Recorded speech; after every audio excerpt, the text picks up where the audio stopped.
I'm 16 years old and currently live next to a vacant house. Barely even a vacant house, more like abandoned. I never knew why the town never made an effort to fix it up and sell it. That never really bothered me though. Not until after a recent disturbing event. My bedroom faces the neighboring house in question, and sometimes on hot nights when I had the window open, I would feel like I could hear voices or moaning type noises coming from the neighboring house. Sometimes I even wondered if those sounds were teens sneaking into the house and having sex. But one night, that changed. It was a Thursday night in July. I was on my bed playing video games home alone when I muted the TV, thinking I heard something from outside. I went to my window and literally gasped when I heard a brief scream coming from inside the abandoned house. It wasn't drawn out at all, it only lasted about maybe a second, and I could just barely hear it. My adrenaline was rushing now. I wanted to get closer immediately. I shut off the lights and TV, took my airsoft gun as a mock weapon, and hopped the backyard fence over to the abandoned house's backyard.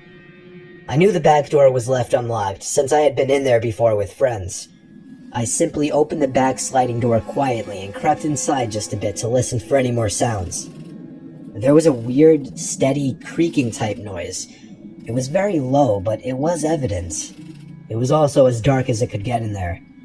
I flicked on the light attachment on my airsoft gun and aimed it in front of me, actually feeling pretty cool for a moment. I now stepped fully into the house, and the sound grew louder. I scanned the living room, completely empty, as were the other rooms on this floor. I crept over to the basement door, which was open. The sound was coming from down there. I felt my heart begin to race, and my gut instinct was telling me to turn around and leave now. But I guess my teen boy adrenaline and curiosity got the better of me. I took one step at a time down the stairway as the creaking sound got louder. And when the opening to the basement finally became visible, I aimed the gun light around the room. I froze when the light landed on something that was moving. It was a rocking chair. I got a serious pain in my stomach when I saw the back of somebody's head sitting in the rocking chair. When the light landed on them, the chair stopped rocking. I ran up the stairs, slammed the basement door shut, ran outside, slammed the back door shut, and locked my front and back door after getting back inside. I went to my room and stood at the window, watching the house. I then picked up the phone and called my dad. He seemed more surprised than concerned when I told him, confirming that nobody lives there. He calmly told me to get the police over there to check it out. When I hung up the phone, I looked out the window again, and right across from me, on the same level, there was somebody standing at the upstairs window of the abandoned house with the window open. I shut the blinds and called the police.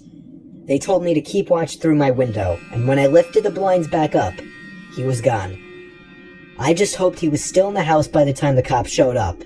But of course, just my luck, the house was devoid of any people or furniture.